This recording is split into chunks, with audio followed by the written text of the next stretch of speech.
2024년 1월 28일 주님의 날 예배를 하나님께 드리겠습니다. 성경 찬송 맨 앞의 세번역 사도신경으로 신앙 고백하겠습니다. 저는 전능하신 아버지 하나님 천지의 창조주를 믿습니다. 저는 그분의 유일하신 아들 우리 주 예수 그리스도를 믿습니다. 그분은 성령으로 잉태되어 동정녀 마리아에게서 나시고 본디오 빌라도에게 고난을 받아 십자가에 못 박혀 죽으시고 장사된 지 사흘 만에 죽은 자 가운데서 다시 살아나셨으며 하늘에 오르시어 전능하신 아버지 하나님 오른편에 앉아 계시다가 거기로부터 살아있는 자와 죽은 자를 심판하러 오십니다. 저는 성령을 믿으며 거룩한 공교회와 성도의 교제와 죄를 용서받는 것과 몸의 부활과 영생을 믿습니다. 아멘. 이 시간에는 일주일 동안 살면서 주님 뜻대로 살지 않았던 것들을 각자 목소리로 회개하는 기도를 드리겠습니다. 거룩하신 아버지 하나님 감사합니다. 저희들에게 예배할 수 있는 은혜를 주시니 감사합니다. 주여 불쌍히 여겨주시옵소서. 저희들은 죄인입니다. 이 세상 속에 살면서 세상이 주는 육신의 정욕, 안목의 정욕, 이생의 자랑을 따라 살았던 것을 용서하여 주시옵소서. 저희들이 입술로 죄를 고백할 때에 미쁘시고 의로운 하나님께서 용서해 주시고 모든 불의에서 저희들을 깨끗게 하여 주심을 믿습니다. 주님의 자비와 긍휼하심을 믿고 나아왔사오니 주여 불쌍히 여기사 죄 용서받은 기쁨을 회복하여 주시고 저희 속에 정직한 영을 새롭게 하여 주시옵소서. 저희들의 입술과 저희들의 마음으로 탐욕과 악독을 바라였던 것을 이 시간 예배를 통하여 깨끗게 하여 주시옵소서. 그리하여 이 세상으로 다시 힘차게 나갈 수 있는 새 힘을 얻는 귀한 시간이 될 수 있도록 도와주시옵소서. 예수님 이름으로 기도드리옵나이다. 아멘. 찬송가 279장 하시면서 봉헌하겠습니다.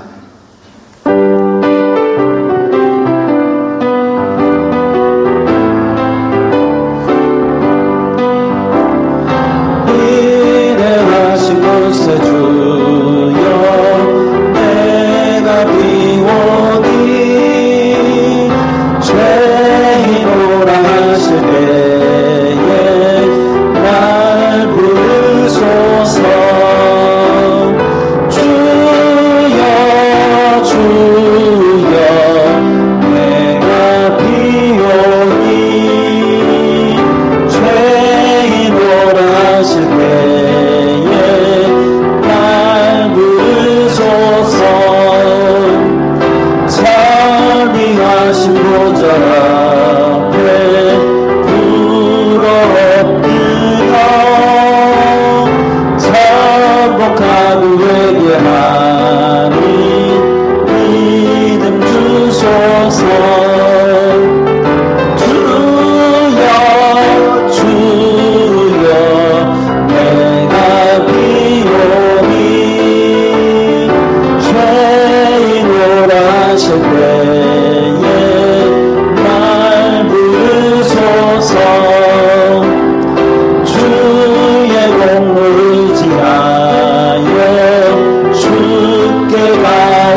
거룩하신 아버지 하나님 감사합니다.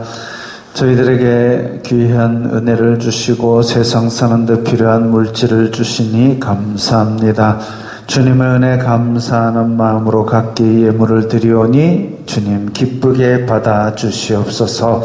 이 예물이 쓰이는 곳마다 아버지 하나님의 영광이 나타나고 예수 그리스도의 사람 살리는 복음이 전파되게 하여 주시옵소서. 내리교회 성도들 어디로 가든지 나누어 줄 수 있는 자가 되게 하시고 또한 저희들이 청지기적 사명을 잘 감당할 때에 세상 사람들이 저희들의 물질 사용하는 것을 보고 하나님 아버지께 영광 돌리게 하여 주시옵소서. 예수님 이름으로 기도드리옵나이다. 아멘.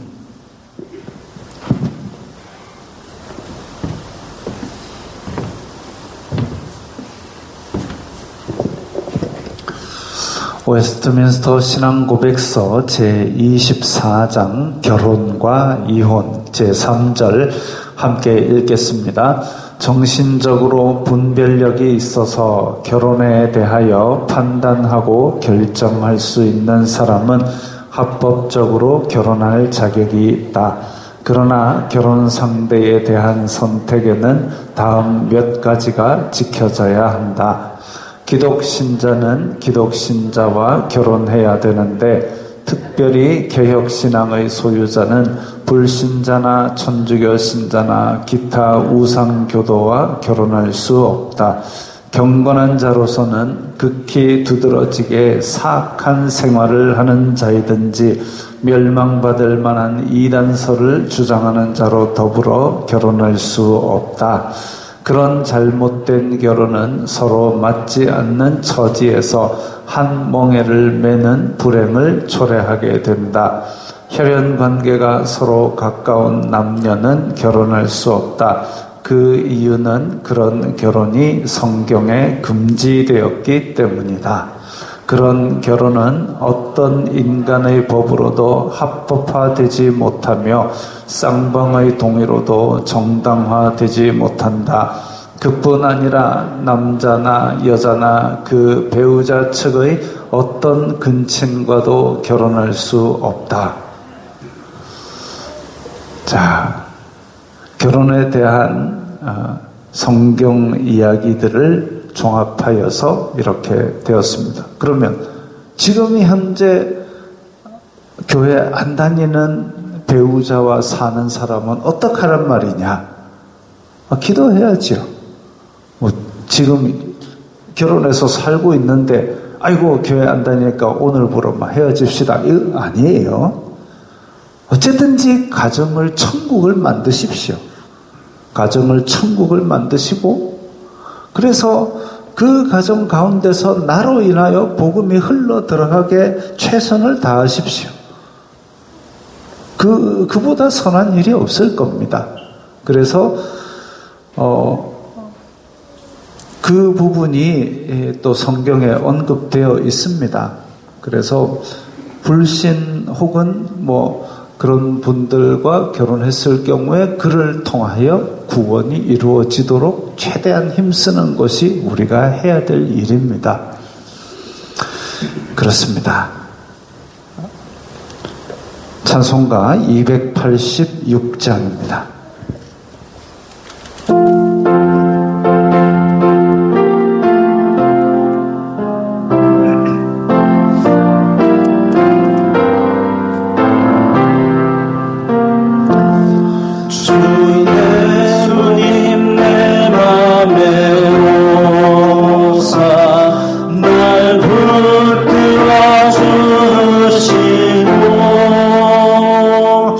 내 마음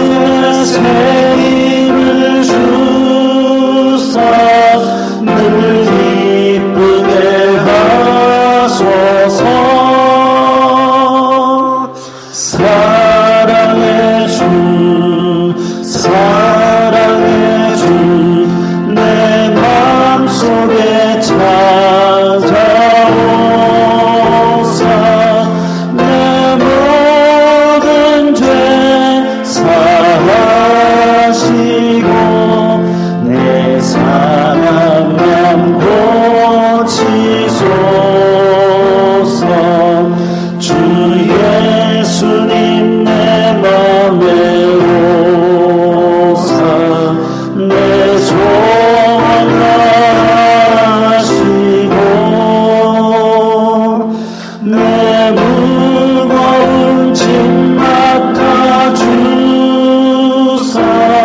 참 평안을 주소서.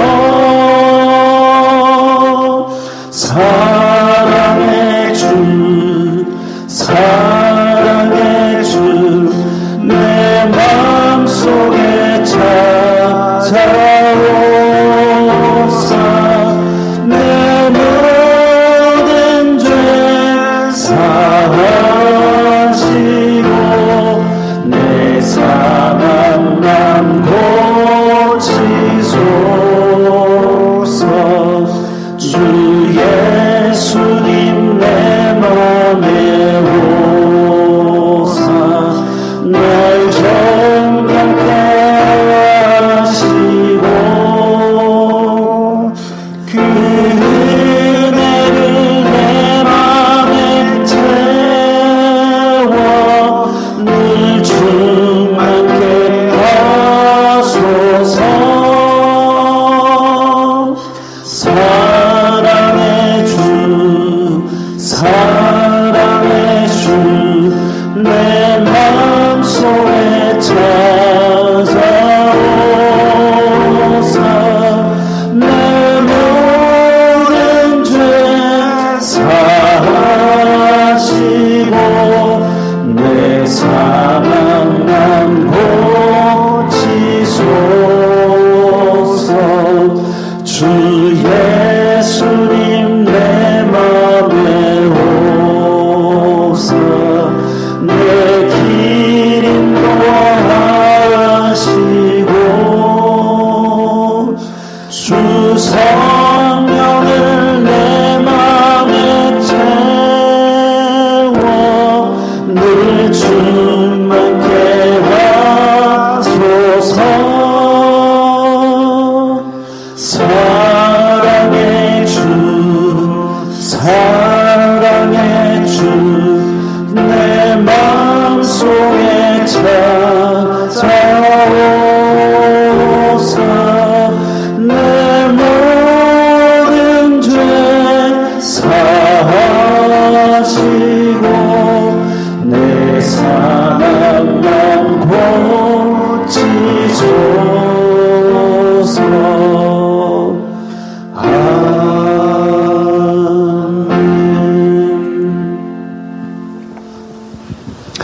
하나님의 사랑은 찬양합니다.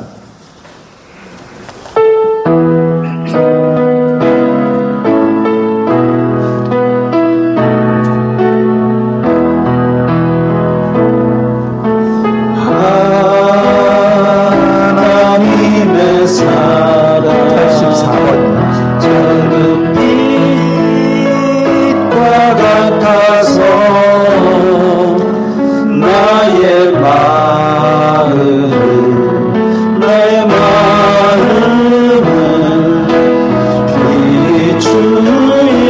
비추이시고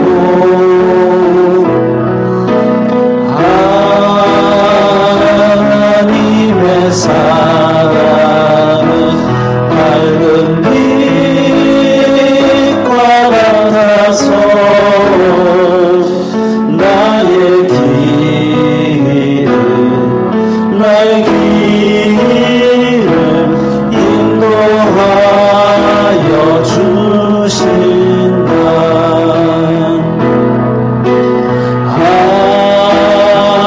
하나님의 사랑은 시냇물과 같아서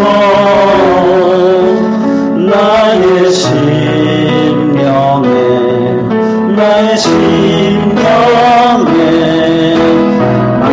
만족을 주며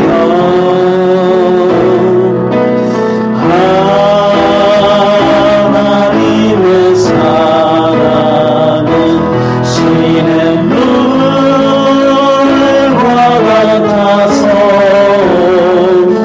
나의 영에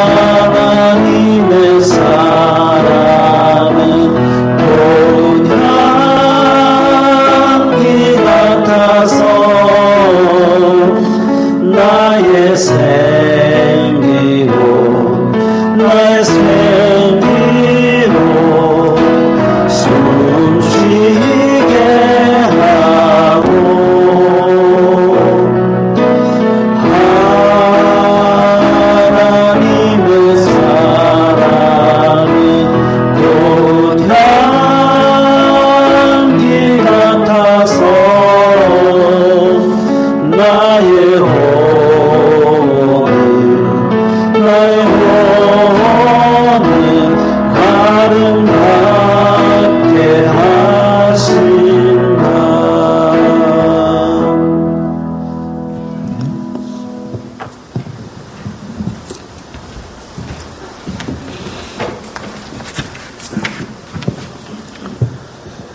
생사와 복을 주관하시는 우리의 왕이시여 우리의 힘이 되시는 아버지 하나님, 오늘도 그 크신 사랑을 의지하여 아버지 하나님 앞으로 나올 수 있는 은혜 주심을 감사합니다. 이 시간 저희들을 만나주시는 아버지 하나님을 온 마음과 정성으로 찬송할 수 있도록 도와주시옵소서. 이 시간 저희들의 마음과 생각이 온전히 주님께로만 집중할 수 있도록 지켜주시옵소서. 2024년 새해를 시작한 지가 한 달이 되어갑니다. 새해를 시작하면서 계획하고 기도로 준비한 일들을 하나씩 만들어갈 때 저희들에게 건강과 지혜를 주시옵소서. 아버지 하나님이 주신 시간과 일들을 감당할 때 성실하고 진실하게 힘써 노력할 수 있도록 도와주시옵소서. 2024년 새해라고 새롭게 시작했지만은 이 땅의 상황은 여전히 혼란과 어려움으로 가득 차 있습니다. 우크라이나 전쟁은 2년이 넘어가도록 멈출 기미도 없고 이스라엘과 팔레스타인 전쟁도 3개월을 넘겼습니다. 많은 희생이 발생하고 전쟁의 여파로 온 세계가 혼란에 빠져 있습니다. 이 혼란과 더불어 북한 공산정부도 6.25 전쟁 이후 가장 높은 수위로 전쟁 위협을 하고 있습니다. 이 땅에 언제라도 전쟁이 일어날 수 있는 위협이 눈앞에 와 있습니다. 이 땅의 모든 백성이 정신을 차리고 함께 힘을 모아 깨어 기도할 때인데 이 땅의 위선자들은 선거를 앞두고 남탓하고 비판하고 편가르기 앞장서고 있습니다. 아버지 하나님, 이 땅을 불쌍히 여겨 주시옵소서. 아버지 하나님, 이 땅에 하나님의 군대로 하나님의 백성으로 택함받은 저희들이 먼저 회개하게 하여 주시옵소서. 저희들이 먼저 자신들을 돌아보고 내 속의 악함을 깨트리고 우리 가정, 우리 일터부터 회개와 회복을 이루어 갈 수 있도록 도와주시옵소서. 시대를 잘 분별할 수 있는 분별의 믿음을 주옵시고 하나님의 말씀으로 새롭게 되고 하나님의 말씀으로 넘쳐나고 아버지의 말씀으로 다시 회복되고 부흥의 새 역사를 이루어가는 대한민국 되게 하여 주시옵소서. 교회에 속한 모든 성도들 주님이 주시는 평강으로 온전히 채워 주시옵소서. 주님이 주시는 평안과 형통의 복을 누릴 수 있게 하여 주시옵소서. 말씀과 기도에 더 열심을 내고 매일매일 아름다운 성품으로 다듬어가게 하여 주시옵소서. 그래야 내리교회가 그리스도의 사랑으로 넘치는 교회, 이 지역에 믿지 않는 영혼들을 사랑으로 품고 기도하는 교회, 하나님의 치유하심과 회복하심 역사가 풍성한 교회 되게 하여 주시옵소서. 연로하신 성도들 추운 날씨의 건강을 지켜 주시옵시고 자라나는 자녀들 말씀 위에 굳게 서서 믿음의 다음 세대로 바르고 건강하게 세워나갈 수 있도록 도와주시옵소서. 내리게 동력하는 교회들과 선교사들 맡기신 복된 사명을 잘 감당할 수 있도록 성령 충만 주시고 지키시고 인도하시는 은혜를 충만하게 채워주시옵소서. 이 시간 귀하고 복된 말씀 주실 때 순종의 마음을 더하여 주시옵소서. 말씀 가운데 결단과 치유와 응답과 감사가 넘치게 하여 주시옵소서.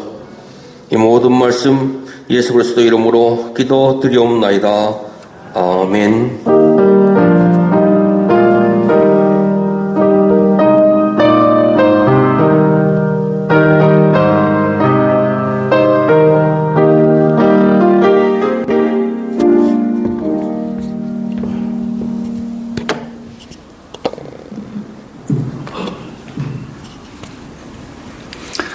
오늘 말씀은 사도행전 18장 12절부터 17절까지의 말씀, 신약성경 218면 사도행전 18장 12절부터 17절까지의 말씀입니다.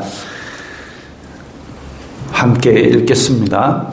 갈리오가 아가야 총독되었을 때에 유대인이 일제히 일어나 바울을 대적하여 법정으로 데리고 가서 말하되 이 사람이 율법을 어기면서 하나님을 경외하라고 사람들을 권한다 하거늘 바울이 입을 열고자 할 때에 갈리오가 유대인들에게 이르되 너희 유대인들아, 만일 이것이 무슨 부정한 일이나 불량한 행동이었으면 내가 너희 말을 들어주는 것이 옳거니와 만일 문제가 언어와 명칭과 너희 법에 관한 것이면 너희가 스스로 처리하라.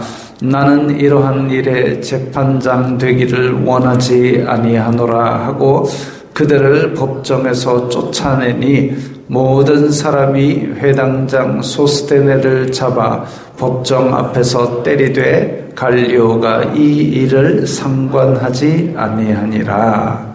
아멘.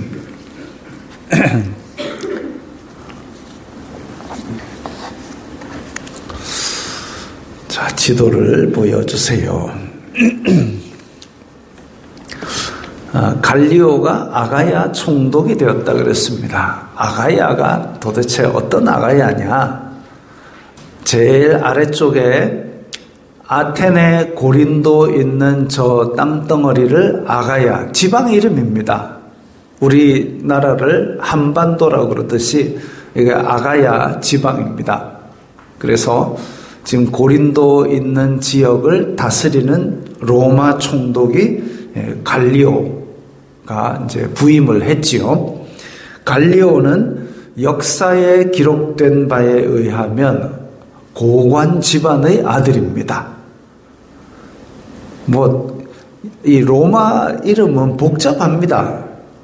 예를 들면 강신령이 대단한 고관이면 그 다음에 김신령하고 결혼을 했는데 김신령도 대단한 집이다. 그러면 제가 만약에 강은서를 그냥 낳는 게 아니라 강신령, 김신령, 강은서 이렇게 짓는 거예요. 그러니까 이름이 깁니다. 꽤 유명한 가문으로 태어났다 그러면은 이름이 부르륵 하고 그 끝에 갈리오라고 붙습니다. 갈리오는 역사에 기록된 바에 의하면 고관 집안의 아들이었고 독창적이고 청렴결백하고 온화한 성격이라고 합니다. 참 이상적인 지도자인 것 같습니다. 총독이 새로 부임을 하게 되면 그 지역의 환심을 사기 위해서 청을 좀 잘 들어주고 그랬던 것 같습니다. 바울이 고린도에서 복음 전하는 동안 조용했던 유대인들이 갈리오 총독 새로 부임하니까 일제히 일어나서 갈리오에게 쫓아가지고 고발을 했습니다. 유대인들은 예나 지금이나 세계 어디로 가든지 이 인구 비례로는 소수민족일지라도 그 지역에서 무시하지 못하도록, 권력자들이 무시하지 못하도록 상업을 쥐고 금융을 쥐고 그렇게 장악하는 것을 그때부터 했던 모양입니다. 왜냐하면 이게 유대인들은 그 역사적으로 이렇게 박해를 많이 받았습니다. 그렇게 해가지고 집 떠나고 고향 떠나고 맨몸으로 떠나서 뭔가 일굴 수 있는 게 뭐냐? 공장을 짓는 것 힘들어요. 그러니까 처음부터 이제 다른 사람 물건 떼다가 저쪽에 팔고 이런 것들을 잘하고 또 아무것도 없으면 그야말로 돈만 가지고 돈 놓고 돈 먹기를 하는 거죠.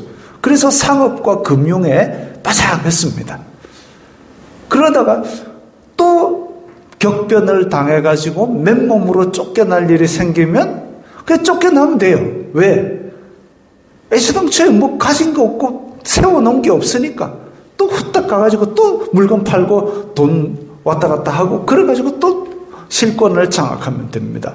그러니까 환란 풍파가 많은 역사를 지내면서 굉장히 상업과 금융 쪽으로 그렇게 유능한 인간들이 됐습니다. 이제 갈리오가 새로 부임했으니까 이 지역을 장악하고 있는 유대인들의 말을 듣나 안 듣나 시험도 할 겸 일제히 달려가서 저 바울 저거 좀 잡아달라라고 그렇게 고발을 한 거죠. 갈리오, 역사에 남아있는 갈리오 두상입니다. 총독처럼 안 생겼죠. 머리나 좀 깎지. 신임 총독은 지금 바쁜데 업무도 인수인계 받아야 되고 뭐 이렇게 하느라 바쁜데 지금 법정에 불러가지고 유대인들이 종교적인 것을 가지고 논쟁을 하려고 하니까 갈리오는 사실 관심이 별로 없었습니다. 로마 사람 입장에서 보면 한심할 겁니다. 왜? 로마에게 지배당하는 민족이 지금 먼 반도까지 와가지고 자기네 종교 이야기로 자기네들끼리 해결 못하고 총독 법정에 고발을 하다니 이게. 그래서 갈리오는 혀를 끌끌 찼다는 얘기는 성경에 없습니다만은 너네 율법 문제면 너네 스스로 처리해라 라고 그냥 쫓아내버립니다. 하나님 믿는 백성으로서 참 망신입니다. 법정 용어에 이렇게 안 받아들여지는 용어가 두 가지가 있습니다. 뭐 잘 아시는 분도 계시겠지만 첫 번째가 기각입니다. 기각. 버릴 기, 물리칠 각. 기각은 사건을 접수를 해가지고 판단을 해본 결과 청구한 내용이 인정되지 않는다라고 판단이 되어서 사건을 종료시킨 겁니다. 즉 소를 제기한 원고가 이거 해주세요라고 그렇게 고발을 했는데 이거는 법적으로 봤을 때 네 말을 들어주는 게 전혀 이유가 없다라고 해가지고 종료 이렇게 한 겁니다. 그러니까 원고 입장에서는 패소 판결을 받는 거죠. 이게 기각입니다. 기각. 그 다음에 또 다른 얘기가 뭐냐면 각하라고 있습니다. 각하. 물리칠 각, 아래하. 이건 뭐냐면 고발하는 형식적 조건조차 갖추지 못해가지고 법원에서 이거는 판단할 이 요건조차 안 된다 해가지고 그냥 소송을 종료한 겁니다. 제대로 갖춰갖고 다시 갖고 오든지 이거는 다룰 계제가 아니다라고 갖다 버리는 거죠.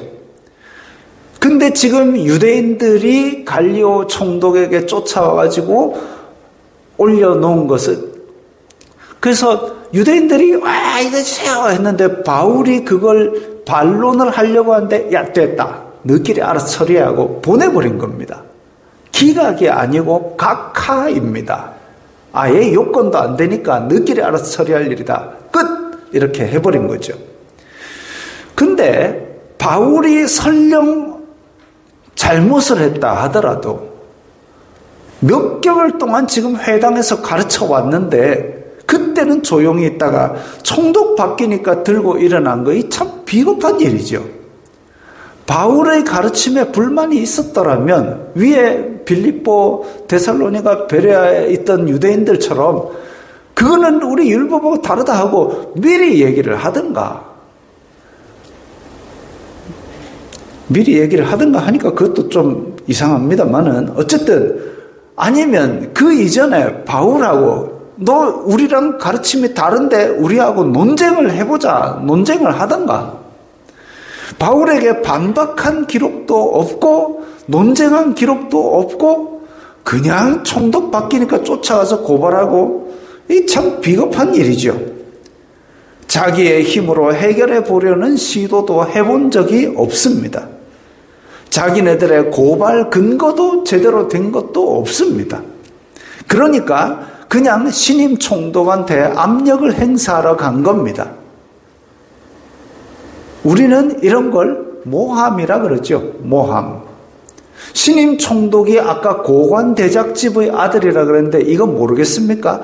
로마는 오래전부터 정치가 발달을 잘했습니다. 딱 보면 알죠. 이것들이 내한테 지금 우대 잡으러 오는구나. 나를 휘어잡으려고 그러는구나. 딱 보면 알죠. 그래서 이런 것을 그대로 각화시켜 버린 겁니다. 이대로 말을 한번 들어줬다가는 계속 휘둘릴 것 같으니까 그래서 아예 상종을 안 해버린 겁니다. 무시를 해버린 거죠.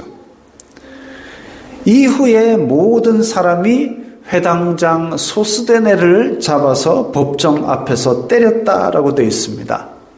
제가 처음 읽을 때는 유대인들이 자기의 원을 못 이루어가지고 유대인들이 분풀이를 하려고 회당장을 잡아 때린 줄 알았는데, 그런데 헬라어 성경을 보니까 모든 사람이 아니라 모든 헬라 사람들이라고 되어 있습니다.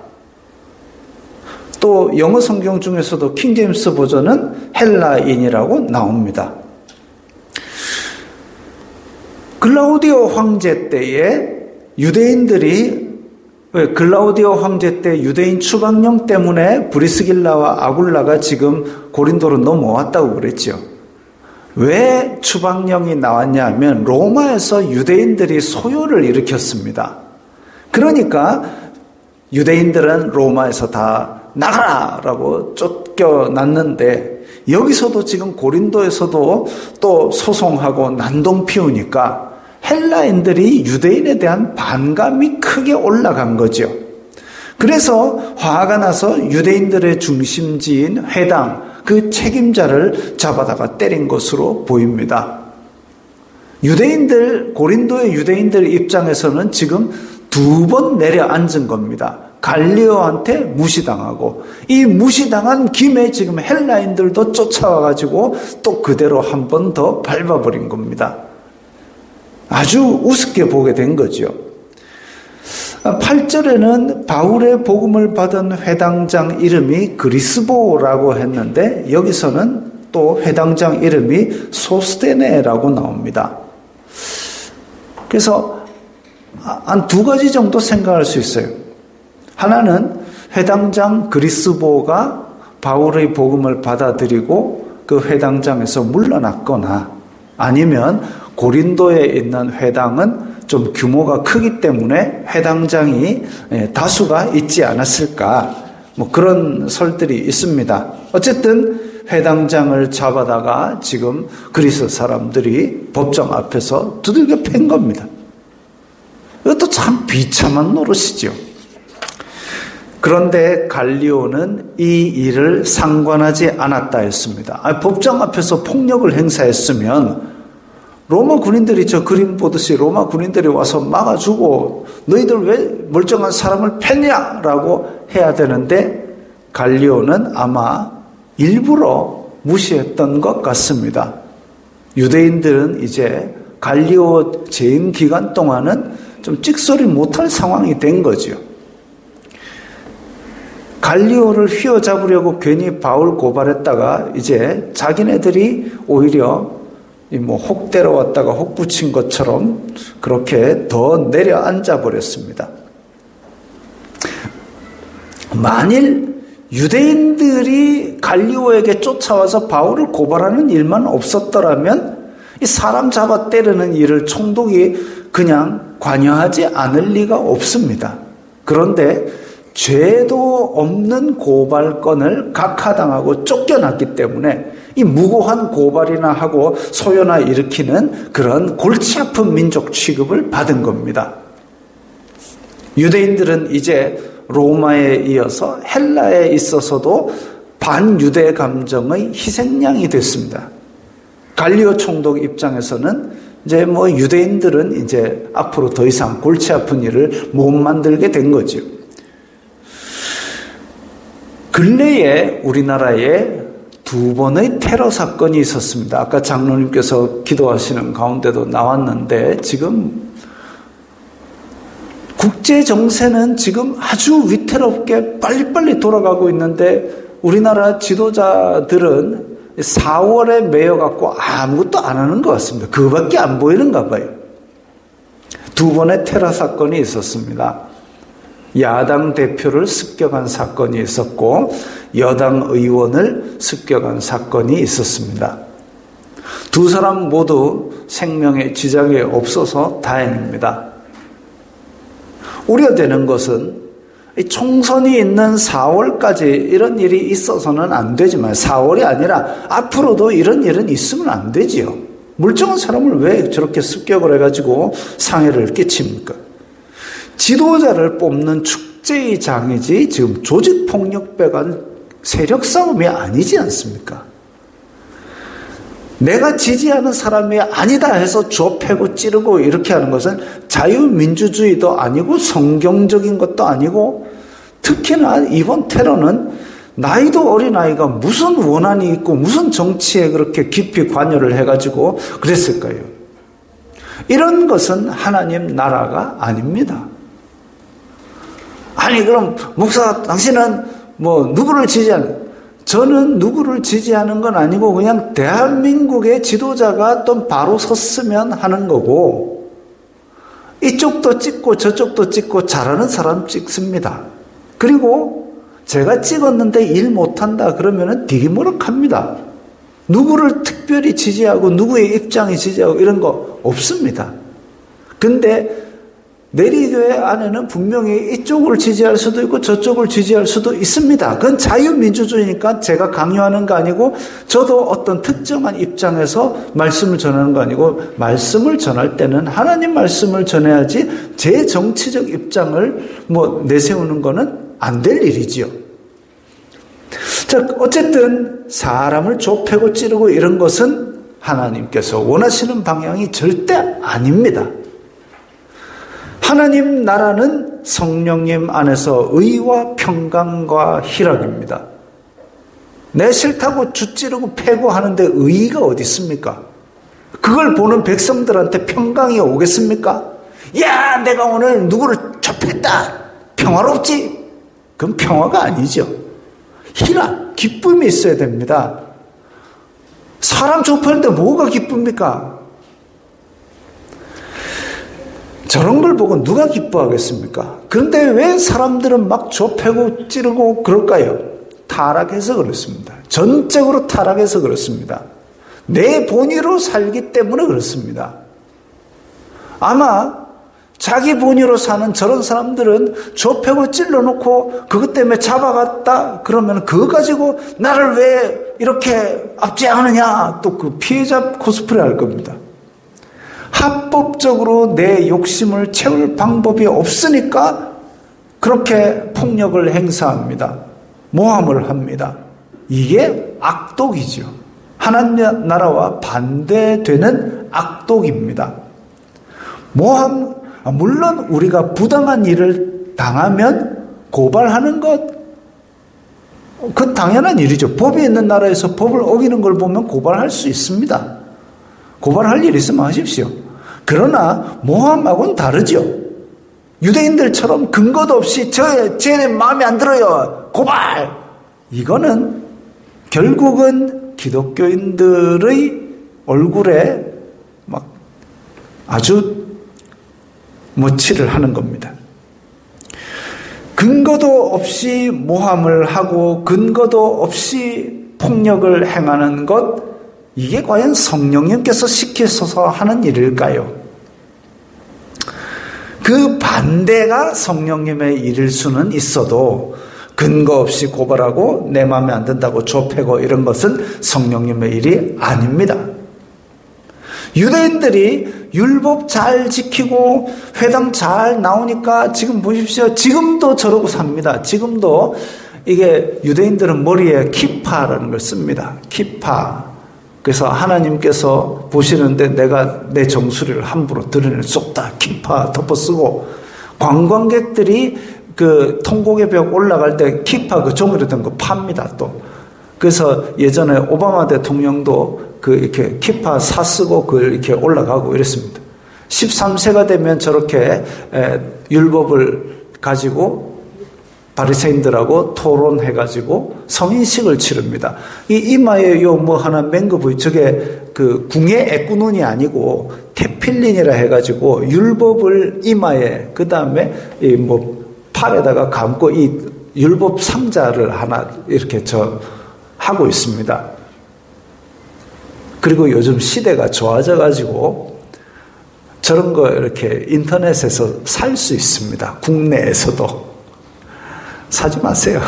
사가 뭐 하겠습니까? 집에 있는 성경책 한 자라도 더 보십시오. 어쨌든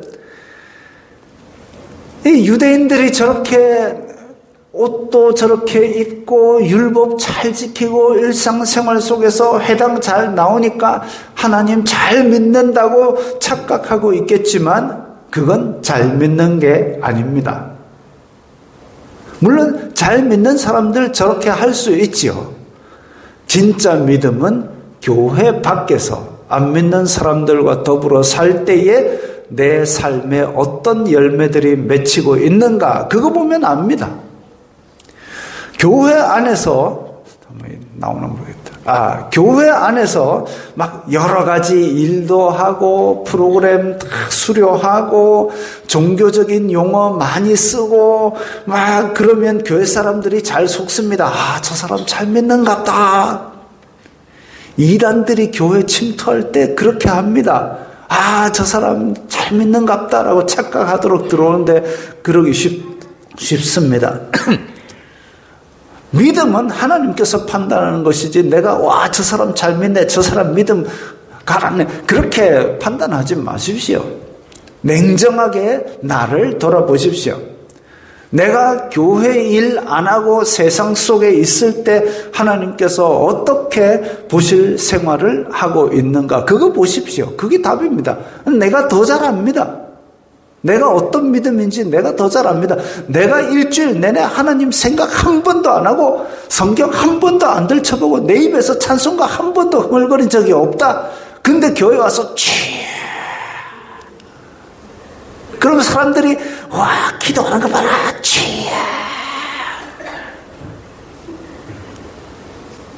그게 잘 믿는 겁니까? 아닙니다. 내가 안 해도 내가 주기도문 말고는 내 입으로 기도 잘 못해도 내 일주일 내내 주님 생각하고 아침 저녁으로 일어날 때 잠잘 때 주기도문하고 주기도문을 그야말로 그냥 귀에서 신물이 나도록 내가 주기도문을 하고 살고 내 일거수일투족에 주님이 보신다는 생각으로 신중하게 하고 그런 사람이 믿음이 진짜 좋은 거지요. 어떤 분은 교회에서 4개, 5개 프로그램을 돌리는 리더를 하다가 코로나 때문에 그거 못하니까 자기 존재감을 상실하고 깊은 회의에 빠졌다라는 사람이 있습니다. 그 사람은 자기 믿음뿐 아니라 자기 자신의 존재 가치도 그 프로그램 돌리는 것에 있었던지라 프로그램 없으니까 내 존재 가치가 뭔지를 몰라버린 겁니다. 나는 쓸모없는 사람인가? 그렇게 느껴졌다고 합니다. 신앙인의 존재 가치는 없어져 버릴 프로그램, 없어져 버릴 교회 봉사가 아닙니다. 내 능력과 내 선행과 내 직무가 아닙니다. 내 능력이 믿음이다. 내 선행이 믿음이다. 내 직무가 믿음이다. 이렇게 착각하니까 그걸 못하게 됐을 때 자신을 무가치하게 여겨버리고 하나님이 계신 건가 회의를 가지는 거지요. 신앙인의 존재 가치는 그럼 뭐냐? 하나님의 사랑입니다. 하나님께서 나를 귀하게 보시는구나. 그것이 바로 신앙인의 존재 가치이고 자기의 존재 가치입니다. 전적으로 타락해버려서 선을 내 의지로는 행할 그런 싹수가 조금도 없는 인간인데, 그래서 무가치하게 되어버린 인간인데, 사람은 하나님께서 사람을 내 손으로 창조했으니 내가 사랑한다 라고 그 아들을 보내시고 영원한 언약을 주셨습니다. 그래서 내가 사랑한다라고 하나님께서 그 사랑을 베푸셔서 그 아들까지 주신 그 값어치가 우리의 존재 가치입니다. 그게 신앙인의 존재 가치입니다. 그 사랑은, 그 가치는 코로나가 있건 없건, 내가 교회에서 봉사를 하건 말건, 내가 프로그램을 수료했건 안 했건 변하지 않습니다. 교회 안에 있건 세상 속에 있건 내가 하나님의 사랑을 받은, 이 지극한 사랑을 받은, 목숨까지 내어주는 지독한 사랑을 받은 존재라는 이 사실은 변하지 않습니다. 그 사랑을 깊이 깨달으시기 바랍니다. 오늘 그 찬송가 다 하나님 사랑이잖아요. 인애하신 구세주여, 사랑의 주 내 맘에 오사. 하나님의 사랑은 신의 물과 같아서, 이 사랑을 깨달으면 그 어디나 하늘나라지요. 하나님의 나라는 모함이나 폭력에 있지 않습니다. 하나님께서 값없이 베풀어 주신 사랑에 있습니다. 세상 사람들의 상식보다 고상한 것을 실천해야 되는 이유가 바로 그겁니다. 상식적으로 세상 사람들이 하는 것, 그것보다는 우리가 잘해야 되지요. 그래야 존경받습니다. 야, 하나님의 백성 다르다. 유대인들은 지금 상식 이하의 난동을 피우다가 결국 헬라인에게도 업신여김을 받았습니다. 제가 최근에 목사라는 사람들의 만행 두 가지를 보도해서 접했습니다.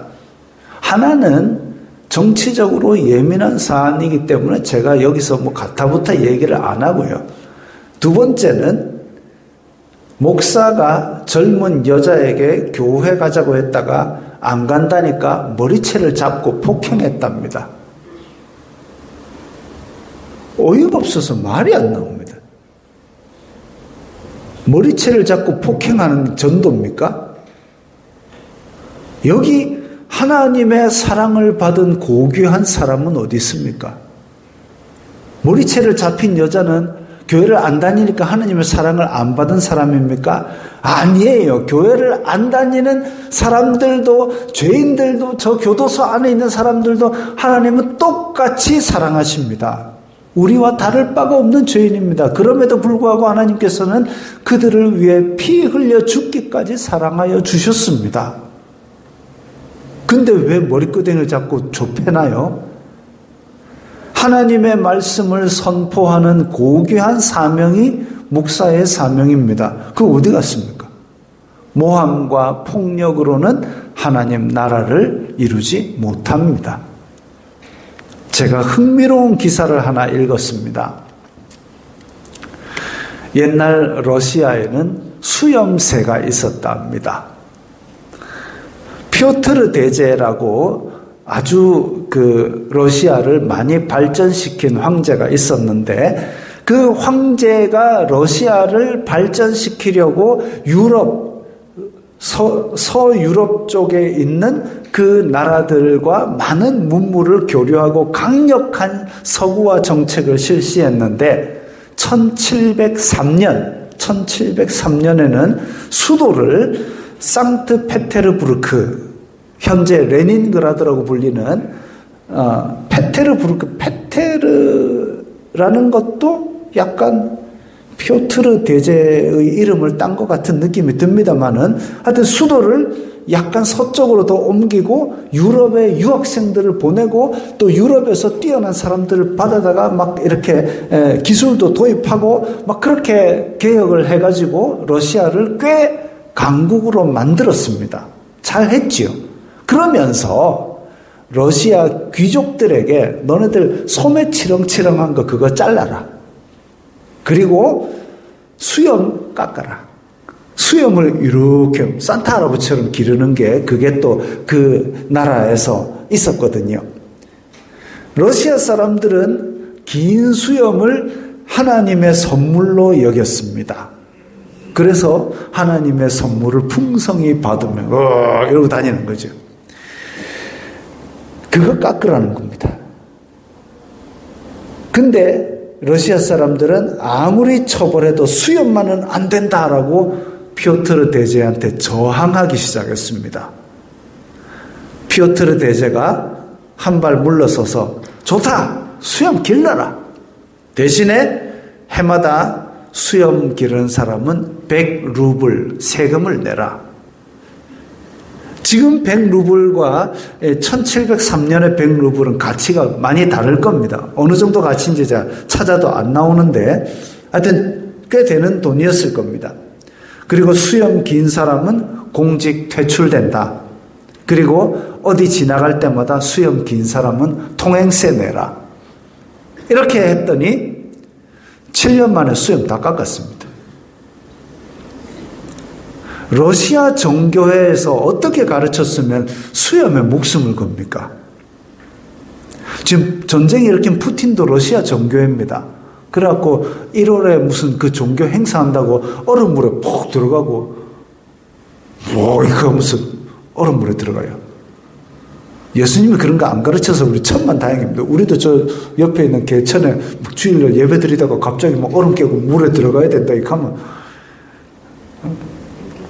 바람직하지 않죠. 자, 어쨌든 러시아 정교회에서 어떻게 가르쳤으면 수염에다 그렇게 목숨을 걸고 그럽니까? 그래도 수염이 믿음이었다면 100루블 내거나 끝까지 저항하거나 그랬어야죠. 믿음인 줄 알았는데 돈 드니까 다 포기한 겁니다. 자기한테 손해 가고 공직 퇴출되고 이런다니까 그냥 포기한 겁니다. 믿음을 포기했을까요? 수염을 포기했을까요? 우리의 믿음은 어디가 끝일까요? 베트남에서는 주민등록증에 교회 다닌다는 표시를 하게 되면 불이익이 여러 가지가 있다고 그때 말씀을 드렸습니다. 그럼에도 불구하고 그 손해를 감수하고 믿는다는 사람들이 늘어나고 있습니다. 우리는 과연 어떤 열매를 맺으며 살고 있는가 한번 돌아볼 필요가 있습니다. 교회에서 누구라도 합니다. 그는 과연 일상 속에서 나는 어떤 신앙을 가지고 있는가, 어떤 열매를 맺고 있는가. 고린도의 유대인들처럼 천박해지지 맙시다. 하나님의 사랑을 깊이 깨닫고 하나님의 사랑이 얼마나 고상한지 세상에 나타내는 빛과 소금 같은 생수 같은 그런 신앙인이 됩시다. 아멘 크게 하셔도 됩니다. 자, 우리 이 말씀 생각하면서 다 함께 결단하는 기도를 드리겠습니다. 하나님의 사랑을 받고 하나님 나라를 이루는 사람이 되게 하옵소서. 모함과 폭력 같은 그런 걸로 하나님 나라를 깎아먹지 않게 하옵소서. 다 함께 기도합니다. 거룩하신 아버지 하나님 감사합니다. 저희들이 이렇게 유대인들처럼 혹시나 내가 잘 믿는다고 착각은 하고 있지만 제대로 된 믿음이 아닌지도 모릅니다. 이 세상 속에서도 하나님의 사랑 생각하고 하나님의 그 사랑의 고상함을 세상 속에서 존경받으며 살아가는 그런 사람들이 되기 원합니다. 주여, 저희들이 하나님의 사랑이 얼마나 크고 높은지를 깨닫게 하옵소서. 내가 하는 어떤 것이 나의 존재 가치가 아니라 나를 사랑하는 하나님의 사랑이 나의 존재 가치임을 깨달아서 이 세상 속에서 정말 귀한 존재, 빛이 되는 존재, 다른 사람을 적셔주는 생수 같은 존재가 될 수 있게 하여 주시옵소서. 그런 저희들의 삶으로 하나님께 영광 돌리고 세상 사람들에게 모범이 되게 하옵소서. 예수님 이름으로 기도드리옵나이다. 아멘. 하나님께서 당신을 통해 하겠습니다.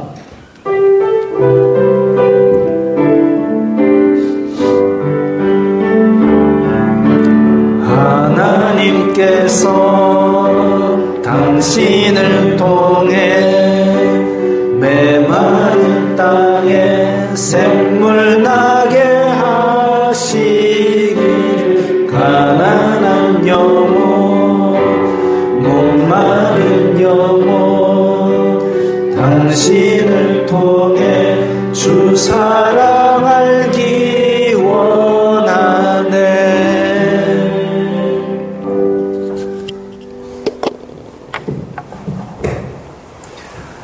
주 예수 그리스도의 은혜와 하나님 아버지의 사랑과 성령 하나님의 교통하심이 너희 무리와 함께 있을지어다.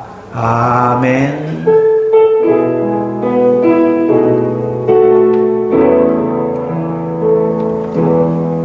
건강하시고 평안하시기 바랍니다.